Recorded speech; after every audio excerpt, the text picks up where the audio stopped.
Well, good evening. This is Captain Aaron Bresnahan, retired, the Continental Commander. We're now happy to have you with us for our second webinar, where we have a great opportunity to be able to promote the Naval Order of the United States and also have an opportunity to interact with people that are making a huge impact for our sea services.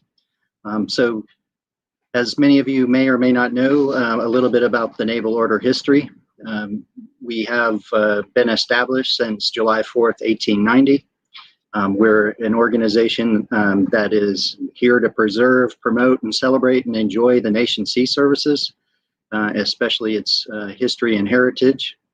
We also want to commemorate American Sea Service heroes and important historical events. We support the study of naval history through writing, through speaking, and through educational events. So this is a perfect example of where we're living up to that mission. But we also want to preserve the sea service historical artifacts, and we want to promote camaraderie amongst our companions and members of similar organizations.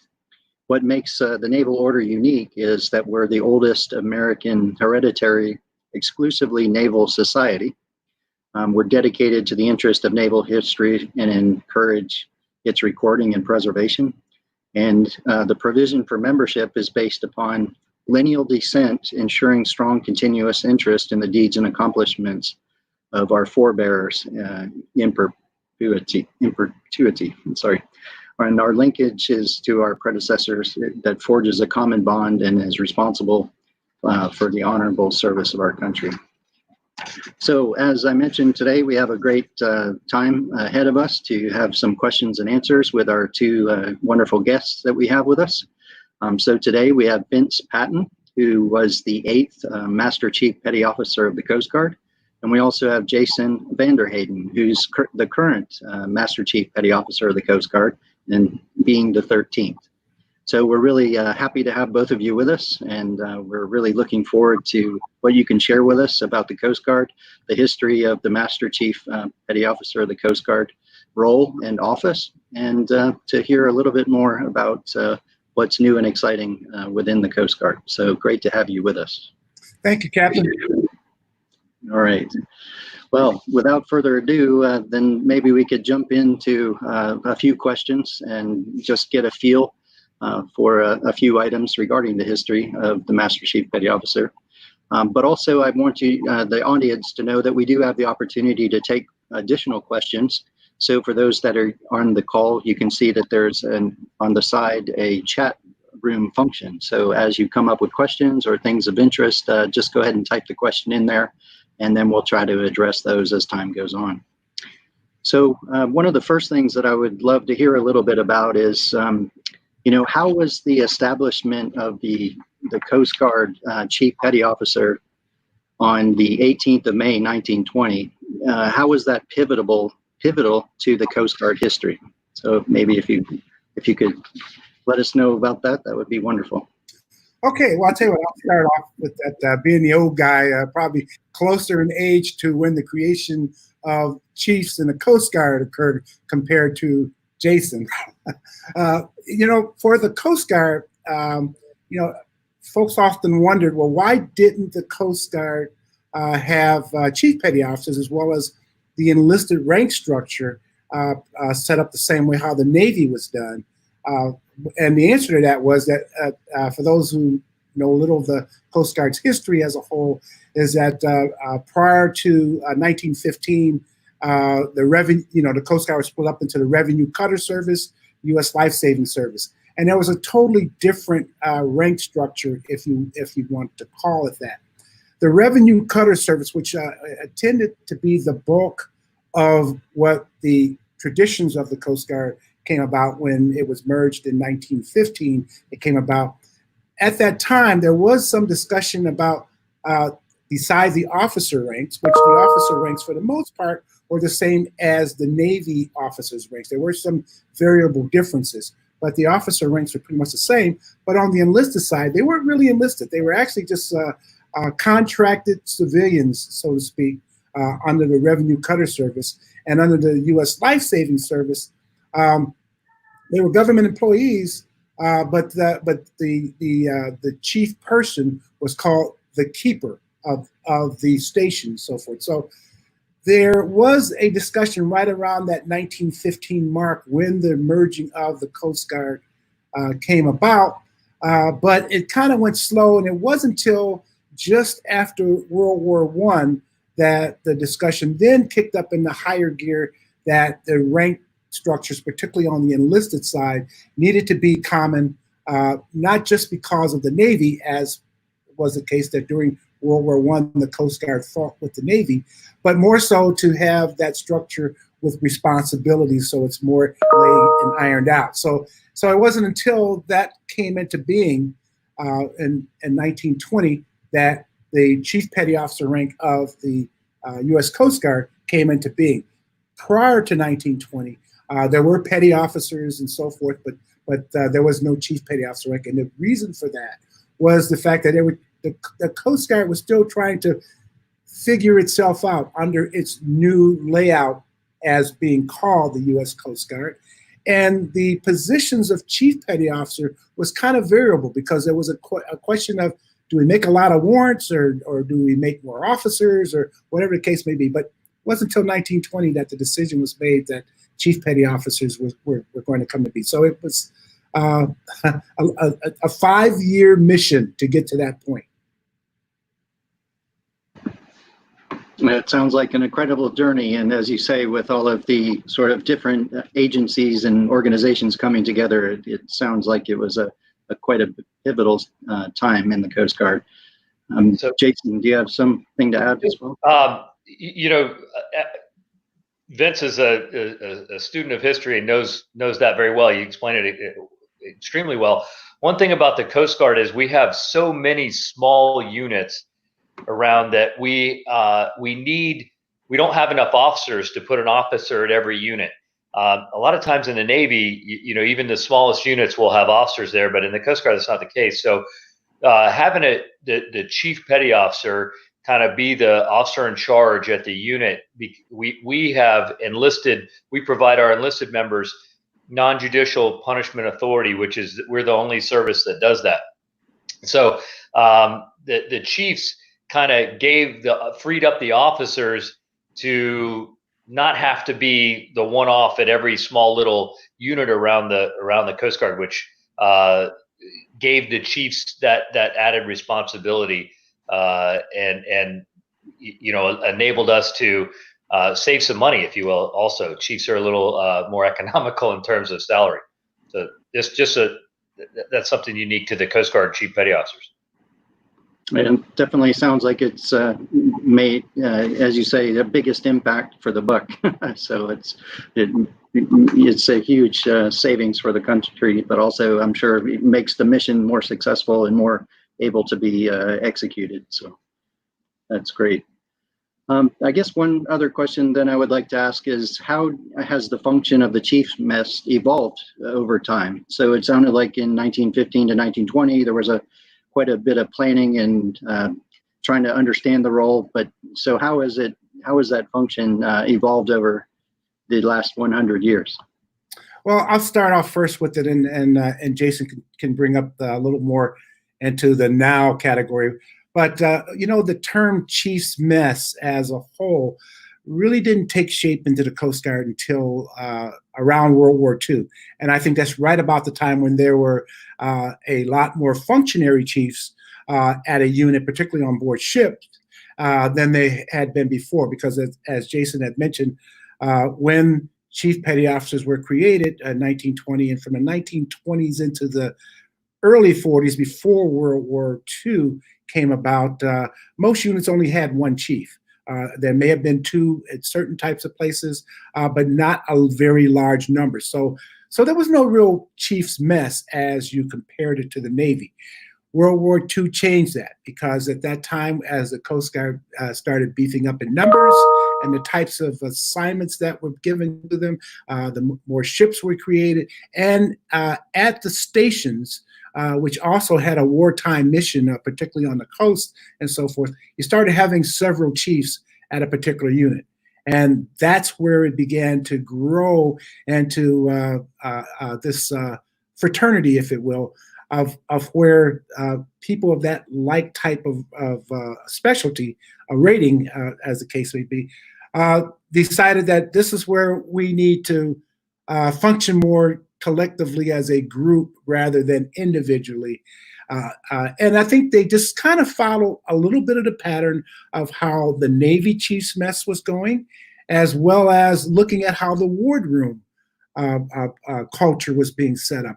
Not 100% the same, but certainly some parallels that came about to that. So it wasn't until just around World War II that even in the Coast Guard's terminology, Chiefs Mess actually came into being.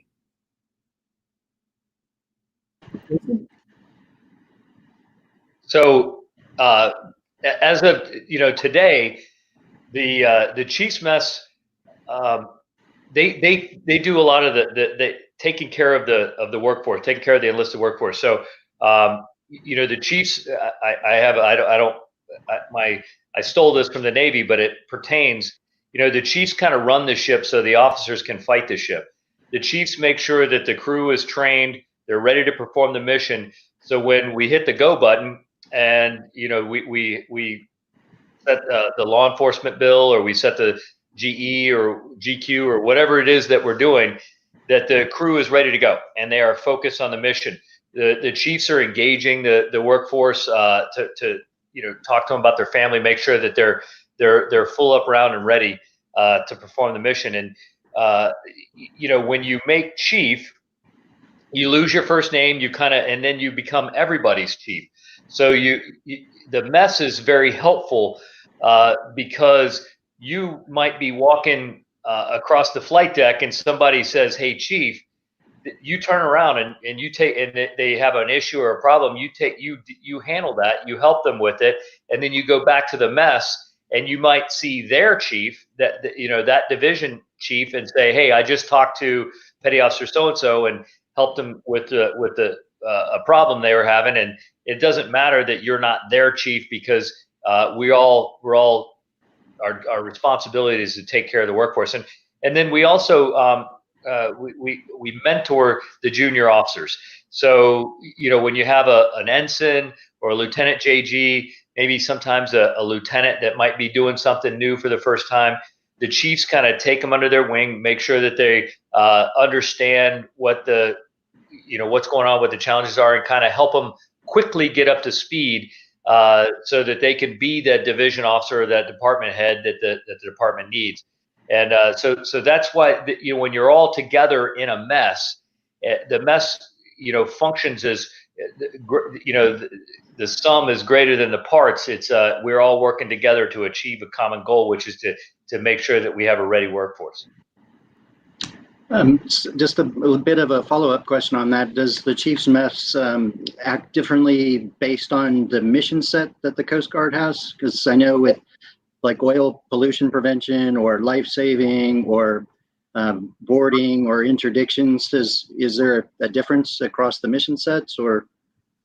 No, I don't think so. I think that's pretty common across all the mission sets, at least the units that I've been to. I mean, clearly there are some units which are much more singular, like, for example, the tactical law enforcement teams and so forth, that, because that's all they do. So it's that way. But aboard ship at large bases and stations where there are several chiefs, everybody kind of works together. Everybody has to work together because it's a small unit as a whole. And as Jason pointed out, that since there are few officers across the board overall, and you've got the chiefs that kind of run things, run the enlisted workforce as a group.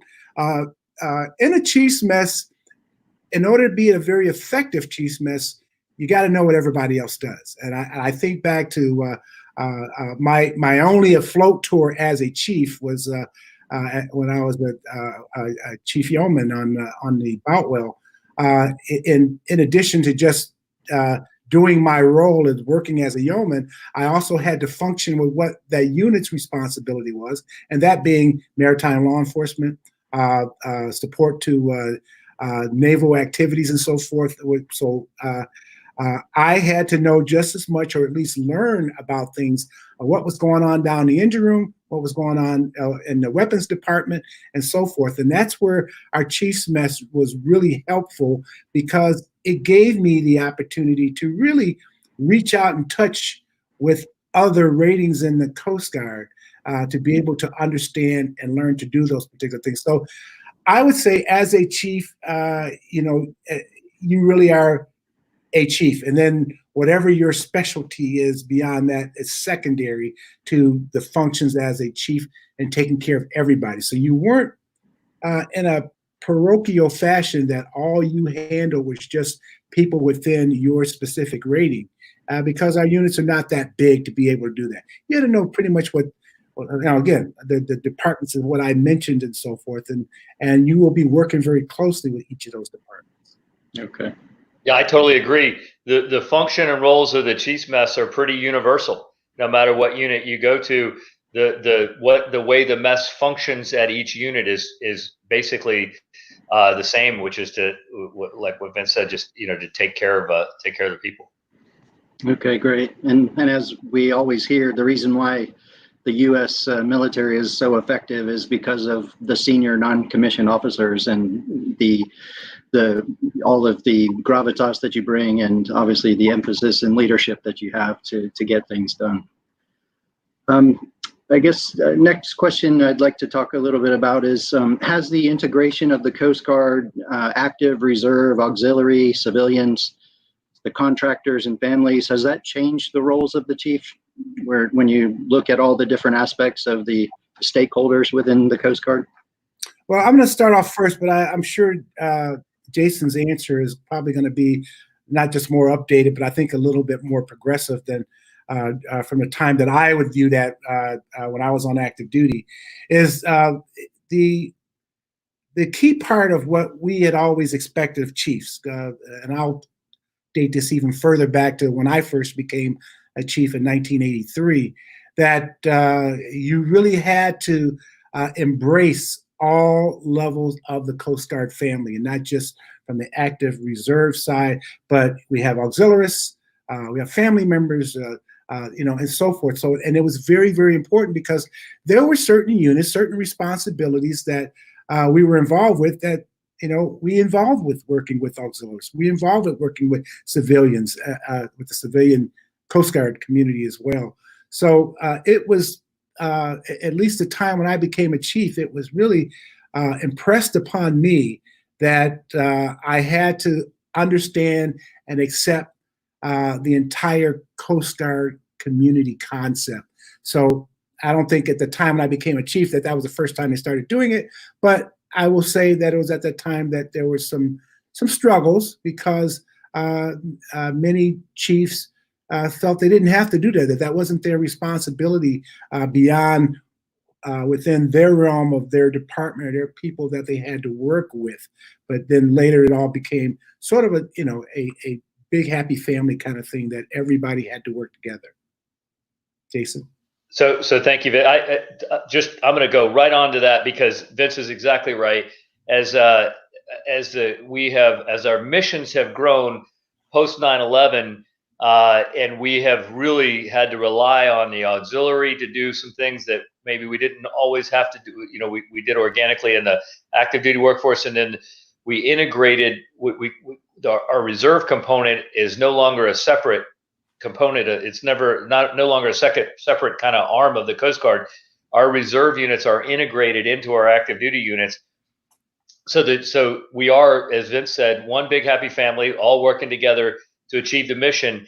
And as a chief's mess, if the mission's not a success, then we're not a success. So having to really understand how all the various components of the workforce work together to accomplish the mission. That's the chiefs have to understand that, and then maximize everybody's talent to get the job done. So I echo what Vince said. Great answer. Thanks for that. I also want to remind everybody on the webinar that if you do think of any questions, please feel free to just type those into the chat box on the right-hand side of the screen. we'd love to hear from you and have a chance to get those burning questions answered as well. All right. So earlier, when you were talking about the formation of the chiefs 100 years ago, you mentioned there was sort of a debate between whether you wanted more warrant officers or have chiefs. So I guess one follow-up question to that would be, have the career aspirations to pursue to become a Master Chief Petty Officer versus a warrant officer, has that changed over time? How do you perceive that? Well, my answer is a little dated, and then of course Jason will give the the real answer here. But for me, particularly during my tenure in my time in the Coast Guard and so forth, that the chief warrant officers category was sort of a category to where individuals who were looking to progress as far as promotion to that level were looking at where their career aspirations was, what the job entailed, and each specialty is different, with some differences, particularly like bosun, for example, because there are Master Chief Bosun mates, Senior Chief Bosun mates, Chief Bosun mates doing pretty much primarily the same type of job that a Chief Warrant Bosun would do. But in other particular ratings, there are big differences, particularly assignments in the marine safety world, which is now called response prevention type roles and so forth. So, but I think it became more of an individual thought at the time. I have always been of the opinion, I've always supported any individual who wanted to progress through the Coast Guard if they looked at wanting to become a chief versus wanting to become a warrant.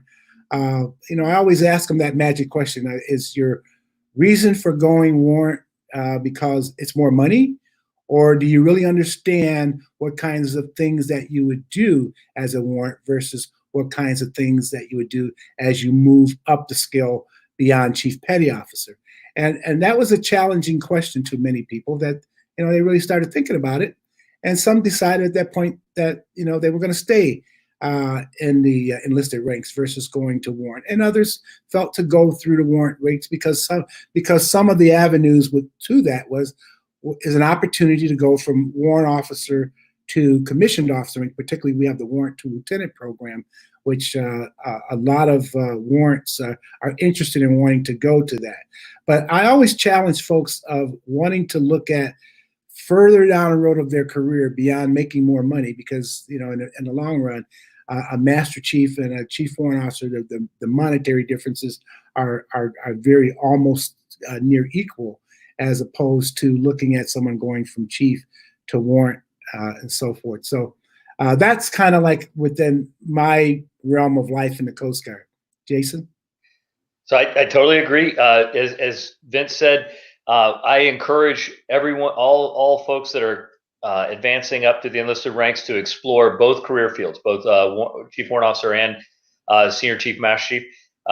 The warrant officers are a specialty, as Vince said, the Coast Guard pays you to specialize.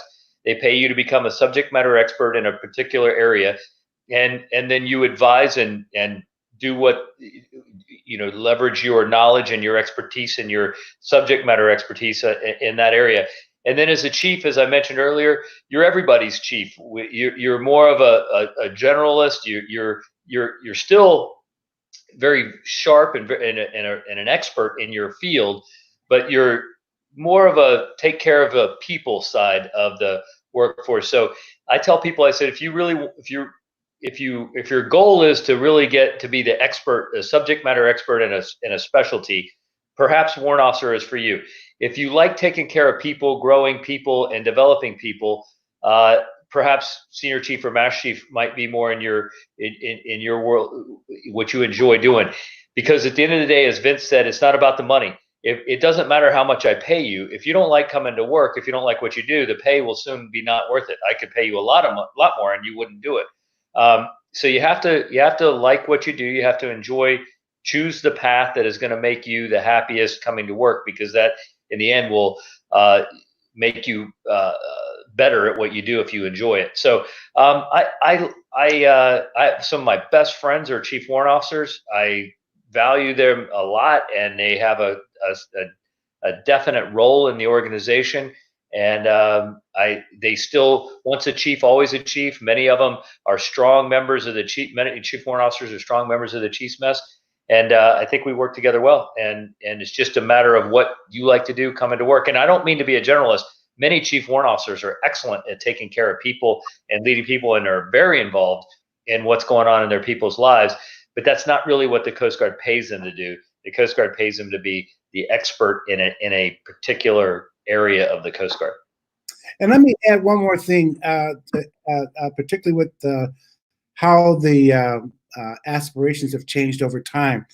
Since I retired in 2002 and up to Jason's tenure at this point, the aspirations, I believe, have changed greatly in terms of people wanting to be Master Chiefs. And why? Because during my tenure, I actually struggled with this question about looking at the career paths and so forth. And I wrote a study, the Senior Enlisted Needs Assessment. And part of that study was the fact of really defining / redefining what we want our senior chiefs and master chiefs in the Coast Guard to do and be. And what I was getting at was looking at the fact that there was a need to create more senior enlisted roles in the command master chief type level. In other words, to grow those folks up to that point. Because up to the time when I became master chief of the Coast Guard, those who were in this command chief's path, which was very collateral and often depends on what unit that you were in, it just wasn't open to a lot of people. Since that time, my successors beyond that have grown the position a lot more, and we have a very, very nice structured path of looking at people going up to Master Chief, and I think Jason can talk a little bit more about now at his level what he's doing, particularly with the selection for Master Chief. Oh, thank you, Vince. So we had a lot of chief warrant officers. There's 1,700 chief warrant officers in the Coast Guard, and we have far fewer master chiefs. And it was an attractive career path to go chief warrant officer, because you had a 92% opportunity of selection for W3 and a 90% opportunity of selection for W4, and you didn't have to take a test. If you were a good performer doing your job and got good evaluations, then you were almost a guarantee to get promoted. And in the enlisted side, you had to take a test, you had to get performance qualifications, you had to get recommendation, and it was if you didn't happen to study what questions that were on that test, you could be the greatest leader of all time and not make Master Chief. So we have changed the process some now, and the Commandant has agreed to allow us to have a selection panel. So August 11th, we will convene our first Master Chief advancement panel, and we will choose our Master Chiefs no longer from a test, but from performance, and it'll be merit-based. Great answer. A lot of detail there, and hopefully a lot of people were taking notes on this career and what to do. But you mentioned leadership quite a few times in some of your answers, and it's often been said lately that this is the first time that we've ever had 5 different generations in the workforce at the same time. Do you find that you've had to adjust your traditional approach to leadership when dealing with millennials or now the Gen Z, or just dealing differently with generations?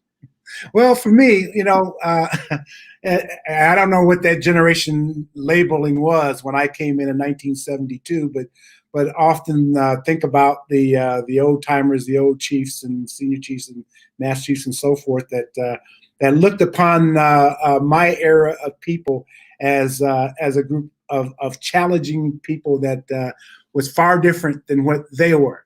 And by the time I retired in 2002, and particularly when we started labeling these generations, for me, it was the Generation X time frame coming in about the time before I retired, was I saw not a challenge. What I saw was an opportunity, a better opportunity of how we work with people, because you might want to call us being more sophisticated in the way of how we manage and lead people. But I'd like to think of it more scholastic, that as time has gone on, and I think this was probably the same time when I came in, that what the old timers griped about people like my era was we asked too many questions. We came in with this process of wanting to know an awful lot and all these other kind of things, instead of just do what we tell you to do and that's it. And as I see these times have gone on, I now see a wonderful challenge, and that's why I call it scholastic, because first of all, I make the comparison that folks coming into the Coast Guard today, more than half of them have some college, if not a college degree. When I came in 1972, now it was a little different because it was the tail end of the Vietnam War, so you did have a lot of people with a lot of college. But then soon after that, and then when I became a recruiter in mid-70s, in 1976, just about everybody came in with just a high school diploma, and that was it. So the educational level was very different, but then it began to creep up again and again and again. And now, as I look back, and I've had the opportunity since retirement to go visit our training center in Cape May as recently as last summer. I'm talking to people and companies and so forth, and you hardly see a hand not go up when you say, how many of you out here have college education? Just about everybody has it. So sophisticated, maybe. I like to say they're a lot more scholastic, and I think that's very positively challenged with knowing that we're getting the best and brightest that's coming in today. I agree. Scholastic is a great way to put it, Vince. The leadership, the Chiefs message, it's interesting because the Chiefs, you try to standardize. You have high standards, and then you try to help people achieve those high standards, and you help people achieve their potential. When I came in, I was told, you will do what the chief tells you to do, how the chief tells you to do it. Don't ask questions, and salute smartly and carry on. And I was okay with that. That was perfectly fine with me. I didn't ask questions. I made sure I understood what was required of me, and then I did it. And then as I noticed that that was, as I grew as a leader, that was not. The people ask questions, the young folks started asking questions, and I'm like, oh, I'm not used to this. They're asking questions. But then I started to appreciate the questions they were asking me, because they were informed questions. They were educated, as Vince said, that they started coming in better educated. And so I had to acknowledge that education, acknowledge their intellect, and then use my experience. So then you start to allow them and actually encourage them to ask questions.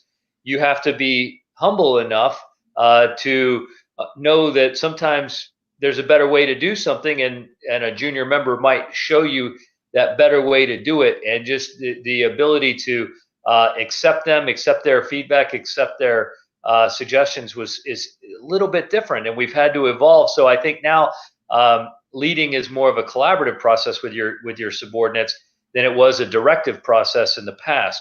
I also think that the generation now, as a leader, you almost need to. Some people need a push. So if somebody is not, you think they have higher potential than they are living up to, maybe they're a little bit lazy, or they're not doing everything that they could to maximize their potential. You may need to push them. You see that they're not doing enough, and then some people come in and they are doing everything they can. They're working as hard as they can, and they just can't they need a pull. So that you don't have to kick them in the butt. You have to reach your hand out and pull them. And so understanding that nuance so that you can get the best out of your people is super important. The post 9/11 GI Bill changed our retention model. The blended retirement system is also going to change our retention model. leadership, especially leadership in the Chiefs mess, is going to be critical to retaining a talented workforce, because this new workforce is going to have options that I didn't have, and I know Vince didn't have. And so I'm thankful that our leaders have evolved and the Chiefs mess has evolved, and to get the most out of their people and become a more collaborative leadership style.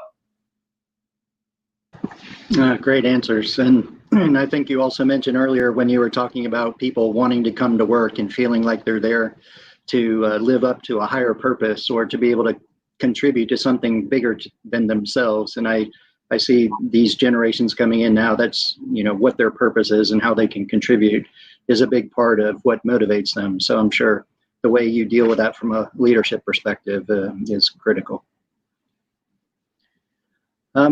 I guess to transition to another question, how can the lessons of the Chiefs, or what can they derive, the Chiefs today derive from the traditions of the Chief initiation or the Chiefs call to indoctrination to improve or to develop Chiefs of the future? This is squarely in Vince's wheelhouse right here. Well, okay, forgive me if this is going to be too long of an answer, and because that's a very important question, and I've got a lot of corporate knowledge to that, because the current CCTI, the Chiefs Call to Initiation, I think is what we're calling it now today, was arrived in the mid '90s as a result of, at the time, I was Atlantic Area Command Master Chief at the time, and we were doing our Chiefs initiations pretty much the same way how the Navy was doing them, and it was more of a just straight line rites of passage, fraternal type initiation process. And my boss at the time was, who was the Atlantic Area Commander at the time, Admiral Paul Welling, came into my office and with a draft all Atlantic area message that he wanted to do away with Chiefs initiations. Now, the question was, why does he? I said, whoa, Admiral, what's going on here? And he says, well, can you give me an answer why we do initiations? I mean, a legitimate answer why we're doing it. Not just because you made Chief and I got it, but what's the value of it to the Coast Guard? What's the value of it to the taxpayers? He asked a very good question. So next stop I did was pick up the phone and call the Master Chief of the Coast Guard, who was Master Chief number 6 at the time, and Master Chief Jay Lloyd. And he summoned myself and the Pacific Area Master Chief, Rick Trent, who later became Master Chief number 7. It's interesting that the guys that pinned us together was Master Chief number 6, 7, and 8, as it turned out that way, to sit down and work on redoing and relooking and examining, why are we doing this? And is there true value in it? Admiral Welling had, he really had the right thought in mind, was let's take a step back and figure out what this is all about. And we did. And what we came up with was looking at not throwing out the baby with the bathwater, but most importantly was taking the value of the fact when someone becomes Chief, and Jason used this term about your first name changes to Chief when you put on the anchors and so forth, is that there's a lot more that goes into this. So how do we best define with tradition and with value the level of responsibility that a new Chief Petty Officer takes? And taking that step back is looking at, well, what do we want out of our Chiefs?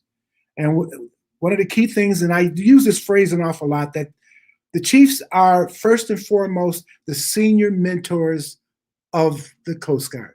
I mean, when you say Chief Petty Officer, the word phrase that goes behind Chief is mentor.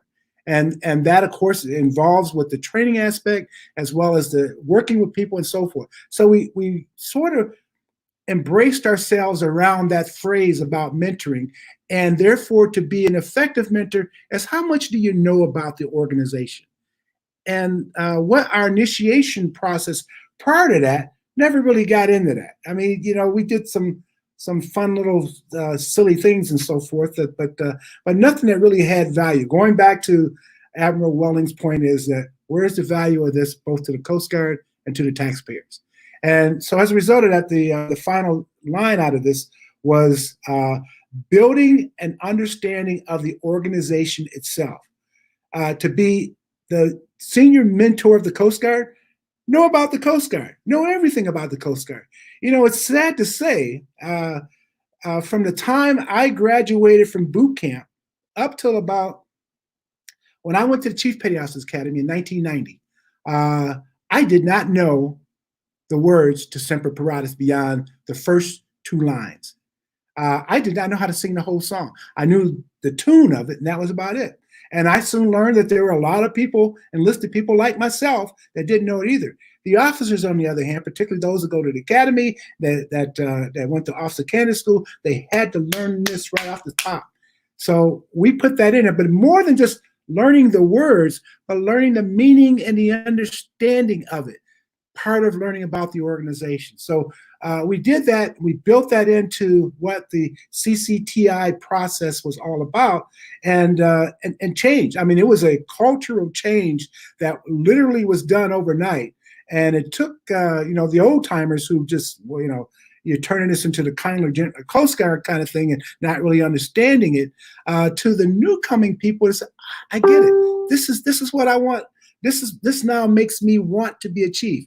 And the other things that we've thrown in that program, particularly with the craftsmanship of building your hat box that uses the tradition of the changing of the hat, and everything else in between about learning more about the organization. So, people like Master Chief Vanderhaden, who has not had the knowledge or involvement with the initiation that I went through, is to the point now, they didn't even know the old system, and I'm glad they don't. It is so far gone at this point that all they know is how it is. I shared my Chief's Charge book with Master Chief Vanderhaden, and which I'm glad I did, because in the comparison to what a charge book looked today, which is filled with factual information about the history of the Coast Guard, and again, taking that chief into being the senior mentor of the organization to also be the lamplighter of Coast Guard history. And that was the other part of what we did with the initiation process, to give it that meaning. So therefore, to answer Admiral Welling's question, what's the value in it? And what's the value to the Coast Guard? What's the value to the American taxpayer? So I can't do better than that. I wouldn't even try. That's just, I love to hear Vince tell that story. So just real quick, Captain, CCTI, Chiefs Call to Initiation. I hope that the Chiefs develop the acronym CCTI: Communication, Cooperation, Trust, and Inclusion. The Chiefs need to communicate amongst each other in the mess and communicate with the wardroom up and down the chain of command. They have to cooperate. The Chiefs network is absolutely critical for the success of the Coast Guard and to take care of our people. We have to. There's a lot of trust in it amongst chiefs. They have to trust each other. And then inclusion, as Vince said, I am thankful that I did not have to participate in the CCTI that Vince did, and that and the Chiefs Mess wasn't always the most inclusive place. In fact, it was very exclusive, and you had to have thick skin, and you had to be able to hold your own in there. I think we're trying to change that a little bit to where the Chiefs Mess is very inclusive. Everybody feels valued, and everybody's equal within the Chiefs Mess. So CCTI. Communication, cooperation, trust, and inclusion. Great. Did you have another comment, or? Oh no, I like that. I like CCTI is redefined in definition. That's great. I love it when a plan comes together. 25 years it took to get to this point. So I get goosebumps every time I hear something new that happens with the CCTI process. And Vince Vince has been mentoring me a long time, and the reason we are at the CCTI we have right now is almost solely thanks to Vince and his leaning forward and making sure that it continued on. Thank you. That's a great story. This is one of these gems that come out in these webinars that we love to hear what happened behind the curtain many years ago. Yeah, so, but if we now talk, so we've been talking about the history of the Chiefs' 100-year celebration this year, but maybe we could talk a little bit more specifically about the MCPOG and the MCPOG role and office. One of the things, so the Chiefs, the Coast Guard Chiefs have been around for 100 years, but the MCPOG office was set up in 1969. So what kind of a difference was it when that happened? It must have been extremely impactful. Well, I'll start, and I got a lot of corporate knowledge of this by being mentored by the first Master Chief Petty Officer of the Coast Guard. When the senior enlisted position started, and I think I'll give you that history too, which really started in 1967 among the DoD services. The Coast Guard deliberately excluded itself from wanting to be a participant of having a senior enlisted leader because of the fact that at the time the culture of the Coast Guard felt they didn't need it. And in fact, by absentia, if you really needed a Master Chief of the Coast Guard, you go to the Master Chief of the Navy. So the real first Master Chief of the Coast Guard was Master Chief Dale Black, U.S. Navy, who was the first Master Chief of the Navy. And it was Dale Black that actually advocated the push to have the Master Chief of the Coast Guard position. Just so happens he was on a flight with the Commandant of the Coast Guard coming back from Vietnam. They were in Vietnam visiting units. And Dale visited the Coast Guard units while he was visiting the Navy units and so forth. On the flight back, he kind of gave the Commandant a mouthful of how the Coast Guard is missing out on having a senior enlisted leader. And he convinced the Commandant to have a Master Chief of the Coast Guard position. And then as a result of that, the first Master Chief of the Coast Guard was created in August of 1969. And it was not met with a lot of fanfare. In fact, there were more Master Chiefs and Senior Chiefs and Chiefs in the Coast Guard that were against having the position than there were even officers. And that was a real tough job for the first Master Chief of the Coast Guard, because not only was he put into this new role and responsibility with a boss that felt that he had his arm twisted to, okay, let me try you out kind of thing, versus we get you like with enthusiasm like the other services had. But it was kind of a standoff approach in which Master Chief Calhoun, our first Master Chief of the Coast Guard, had a lot of work cut out to himself that followed on with the second and the third Master Chiefs of the Coast Guard that built us to where we are today. And it wasn't until about toward the end of Master Chief Calhoun's tenure, which was in 1973, who championed the Coast Guard uniform that we now wear today to give us identity and working those kinds of things, to really show the importance of the position of the Master Chief of the Coast Guard. And it was more than just a wardrobe aspect of having us look different. It was more importantly giving us our identity and having the identity of the Coast Guard of being what we are. So our multi-mission military roles and responsibilities stand out for what it is, versus we're just the fair-haired stepchildren that sit in the corner that are called upon when needed, whenever that could be. So as I've looked at through the tenures, up through the 13th Master Chief of the Coast Guard, each and every one of us have made significant contributions to the service, that our service itself sees the value and sees the key need of why that position exists. I used this phrase during the time I was Master Chief of the Coast Guard, that I was a Master Chief of the Coast Guard for everybody. I was the Master Chief of the Coast Guard for a captain. I was a Master Chief Petty Officer of the Coast Guard for a GS-9, and I was a Master Chief Petty Officer of the Coast Guard for a Petty Officer second class. Everybody was, as far as I was concerned, was in my tent. And therefore, because what affects one individual within that structure, regardless of whether you're officer, enlisted, civilian, auxiliarist, or family member, it affected everybody in the Coast Guard as a whole.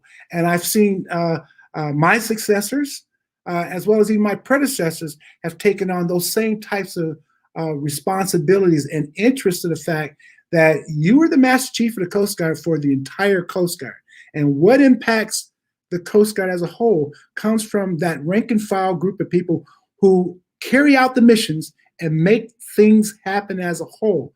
And as I see today, as I see even during my time, being joined at the hip with the Commandant and the Coast Guard and working through issues and concerns and so forth. During my tenure, I had to deal with 9/11. During Jason's tenure, he had to deal with the government shutdown. He's dealing with the pandemic. But you know what? If the Master Chief ain't sitting at the table, a lot of things aren't going to get done, or at least get done effectively and proactively as they are now. Yeah, I everything Vince said I echo that, and as a testament to Master Chief Calhoun's leadership and the impact that he had on the service, we have and also in large part thanks to Master Chief Patton's pressing in, we are going to name the 10th National Security Cutter, our flagship ship of the Coast Guard, after Charles C. Calhoun. So it'll be the 10th National Security Cutter will be the Charles Calhoun. And I want to publicly thank Vince for his leadership in that effort. Oh, thank you. It's great to see how the office has evolved in the way that you can sort of make it your own, but also make it for everyone. I'm going to skip. We're having such a good time talking. Time is flying really quickly, so I'll try to highlight a few more quick questions. How does the MCPOCG office influence the way that joint military service is looked at, or how do you impact the joint fight?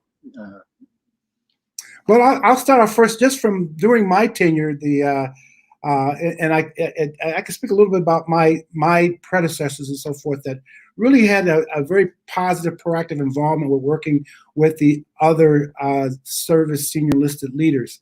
But for me, one of the key things that I remember, I got to in doing my congressional testimony on the Hill before the Coast Guard committees that I was involved with, but I got to be invited to work with the House Armed Services Committee, the Senate Armed Services Committee, with my counterparts from the other services. One of the key things that we pushed and advocated for was the thrift savings plan. That occurred during our tenure of pushing to get that done, pushing to get the pay raises the way how they were set up. And before, it was a straight across the board, whatever percentage it was, but we pushed to get them targeted.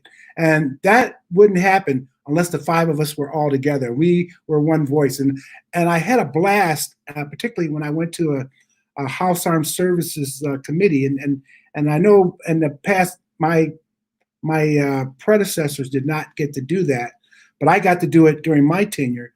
That the five of us, the five senior enlisted leaders, we would have these little group meetings before we went out there.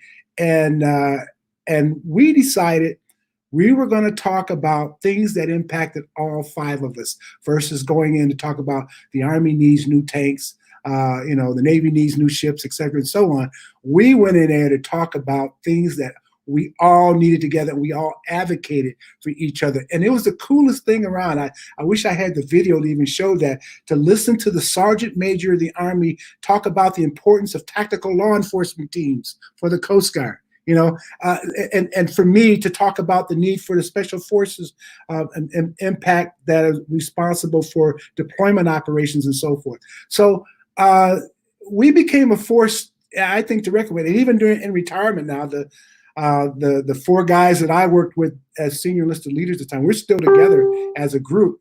And I know that beyond that, my successors all the way up to Jason, working very close together, and then adding on the senior enlisted advisory chair to the chairman, another big force that helps with looking at the responsibilities for all of our entire military workforce. Yeah, again, I'm just going to carry on from exactly what Vince said. The senior enlisted advisor, the chairman, the SEAC we call them, that has been a real improvement to all of us getting together. And on just for an example, last Thursday I joined the rest of my colleagues, the senior enlisted advisors for the services.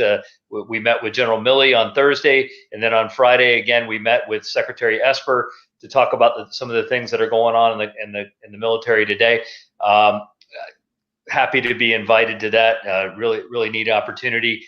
And then we've also now broken into the joint senior enlisted billet structure. So we now have a Coast Guard Master Chief who is the senior enlisted advisor to the combined military forces in Bahrain, working for Fifth Fleet. So that's a Coast Guard Master Chief working for a British admiral under Fifth Fleet and CENTCOM, which we've never had that before. And then just this summer, our Coast Guard Master Chief was selected to be the senior enlisted advisor to Joint Task Force Guantanamo Bay, and we now submit a Coast Guard Master Chief for each of the joint senior enlisted advisor positions, and we get Bill Hollinsworth was interviewed for AFRICOM.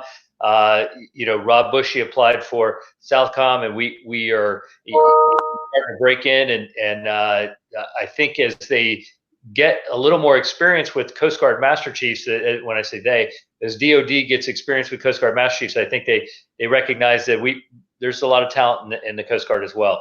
So we've been steadily progressing and coming a long way in our support for the Joint Force. Oh, that's great to hear. And, you quite often you see the Coast Guard being employed, as you said, in CENTCOM because of the law enforcement authorities that you have that you can bring that DoD wouldn't have. And obviously down in Southcom and also in the homeland in the Northcom AOR, there's a lot of huge impact that your teams are making operationally. But it's also interesting to hear what you're doing from the policy perspective and from influencing how the joint force is shaped and developed. So, but if I could ask one last question, and maybe I'll just direct this one specifically to you, Master Chief Vanderhaden. How could you tell us a little bit what it's like now going through the pandemic that the lockdowns that we've had for the past 3 months, and then obviously with some of the issues related to the protests and, all of what feels a little bit like chaos right now. Sure. Can you talk about how your office, how you're dealing with that and how your position is so important for the Coast Guard at a time like this? Yes, Captain. So the COVID-19 pandemic has been a challenge to all the services. We as a Coast Guard, we have 11 statutory missions, and they're peacetime missions, and so those missions have to be performed. They have to be carried on. The commerce still needs to flow. Search and rescue still needs to happen. We still need to prevent drugs from coming to our shores, and we need to prevent human smuggling through illegal immigration. So we all those things have to continue to happen in this COVID environment. So we have really been trying to stay, on our toes, like literally leaning forward on all our policies, all our techniques, tactics, and procedures, tracking our PPE, making sure that our crews have the training and they understand how to keep themselves safe in this COVID environment. Just for an example, one of our ships was down doing a counter narcotics patrol in the Eastern Pacific and had a bust. We detained some drug smugglers, and it turns out all 5 of them were COVID positive. Yet the crew was savvy enough and skilled enough to be able to keep themselves safe. Not one of our crew members contracted COVID-19, even though they had to manage the detainees. So, we have to constantly be vigilant to how the missions are changing. How for instance, we have as we've kind of minimized our physical presence going on a boarding. So our boarding teams are doing a little bit more of we may be a smaller boarding team. We're a little bit more careful about how we engage with the folks that we do our law enforcement boardings on, and we protect ourselves with PPE. We have, we had to institute a lot of virtual teleworking, if you will, so that we expanded our teleworking capacity exponentially. I mean, orders of magnitude greater than what we had before COVID-19. And and we've had to PCS people, so we lose about 10% of the Coast Guard a year. So you figure of a force of 42,000, we lose about 4,200 a year. Those people have to be replaced. Their trainings, their skills have to be replaced, and we have to move people into those billets that the people leave the Coast Guard. So we've had to continue our permanent change of station. We've had to continue our schools and our training and our basic training. It's just been it's been a challenge, and we've had a lot of families that have really, sacrificed in order to be able to have their coastie, their service member continue to serve. So I acknowledge the sacrifice of all our families that have perhaps had to have their service member quarantine or self-isolate for a while because they happen to get exposed. And so it's not just the service members that are affected by this, it is the families as well. And this is going to create some kind of readiness gap for us. We were not able to bring in as many people through basic training as we would like. We were not able to get as many people through their tech schools as we would like. And the Federal Law Enforcement Training Center in Charleston, where we train all our boarding officers and boarding team members and some of our pursuit coxswain folks, the whole facility closed, so we weren't able to push those folks through. So this has been a significant challenge. And then the military has all, in terms of the social unrest and our acknowledgement of perhaps a disparity in the way we have treated people. We are not immune to that, and we have our areas that we need to examine ourselves, and perhaps areas of improvement. And I, Vince is smarter about this than I am, but I would say, as we sit right now, the Commandant is about to launch what we call our diversity and inclusion action plan. We are in the middle of we had contracted with RAND well before all this social unrest. We had contracted with RAND to do a underrepresented minority retention study. So how can we do a better job of retaining, recruiting, training and retaining our underrepresented minorities in the Coast Guard. So this has been a focus. Our Commandant has been, when he took office, when our Commandant took the position, one of the very first things he says is, "I want to make a difference. I don't want to put posters on the wall. I want to actually do things. I want tangible actions that will make a difference to everybody to make the Coast Guard a more diverse and inclusive place to serve." So he's been leaning forward even before the social unrest, and I'm proud to serve alongside of him because his heart is pure, and he really truly believes in the value of a diverse and inclusive workforce.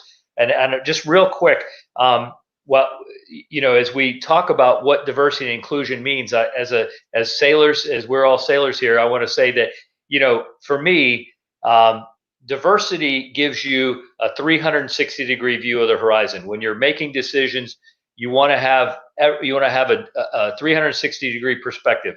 And if you don't have a diverse workforce, you don't have that 360-degree perspective. If you had a radar and you were looking down at your radar and you didn't have, and part of your radar picture was missing, you weren't getting a return from it, you wouldn't stand for that. You would have that. You would fix that. You would do something about that.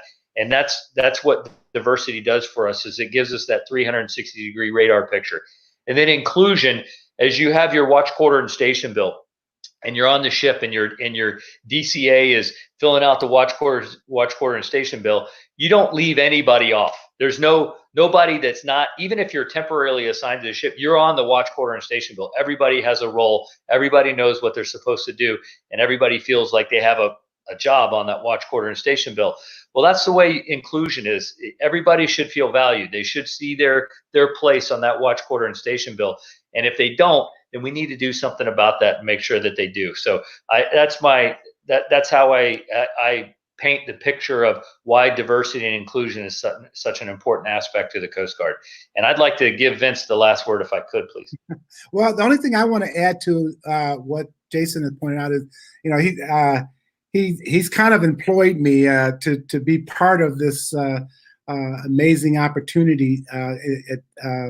In fact, earlier today, I spoke to the Leadership Diversity Advisory Council at Base Seattle, and I'm going to be doing a few more. Gosh, the list is getting even longer.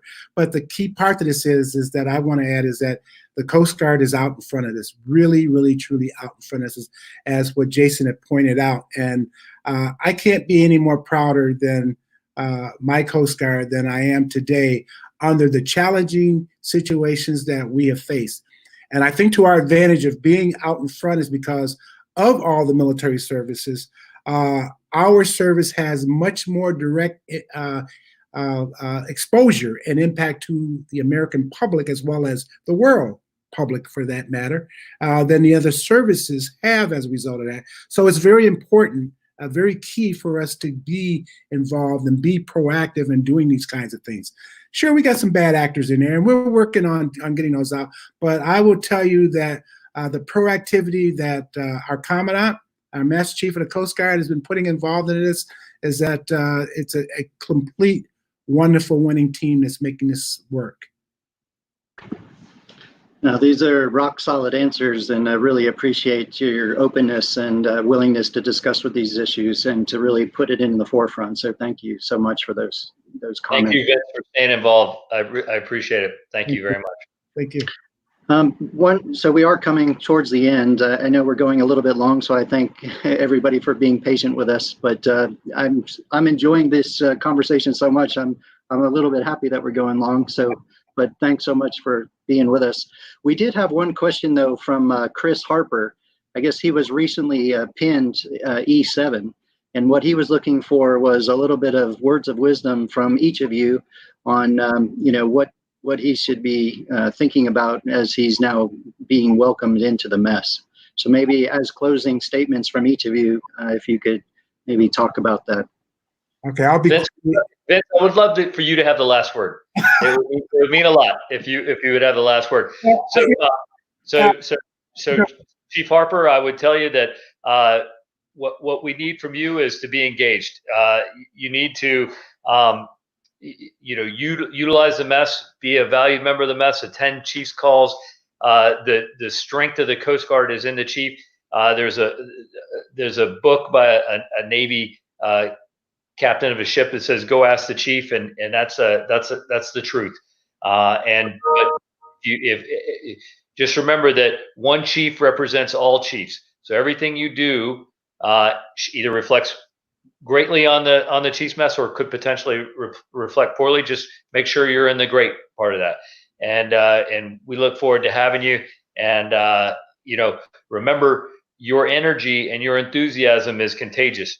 Seldom will your people bring more energy or enthusiasm to the workplace than you. They look to you as a role model. So be that role model for them, like Vince Patton was a role model for me.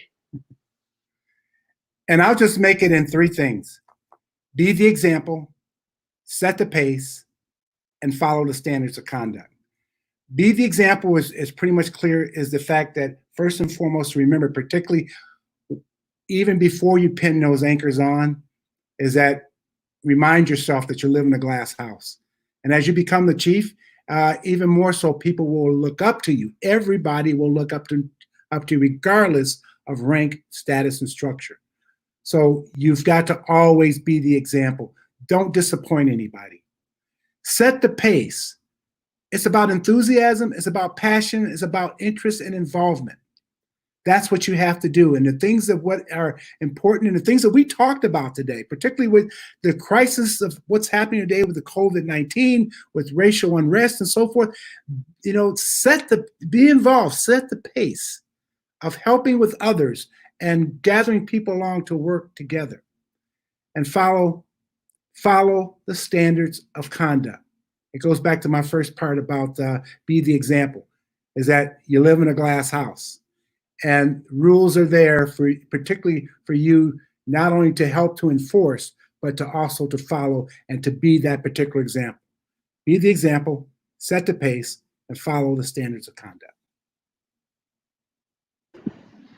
Well, great. Thank you so much. So I've had a very sincere pleasure to spend the last hour with Vince Patton, the 8th Master Chief Petty Officer of the Coast Guard, and Jason Vanderhaden, the 13th Master Chief Petty Officer of the Coast Guard. You both are a wealth of knowledge and obviously a beacon of leadership for the Coast Guard. And we certainly appreciate all that you've done and the service that you've given and are giving to this country. So thank you for joining us, for being part of this Naval Order webinar series. We certainly thank you so much for spending your time with us and really being able to talk to the people of the Coast Guard and others that are interested in the sea services and what we can do to support this nation. So thanks everybody for joining. This webinar will be available so that people can access it and share it, share the link. So if you have any friends that weren't able to join, please forward the link to them. But again, if you're interested in the Naval Order or what we do to support the history and the sea services generally, please also look out and try to get more information from us. So thanks everyone. Have a good evening and fair winds and following seas. All right. Thank Good you. night.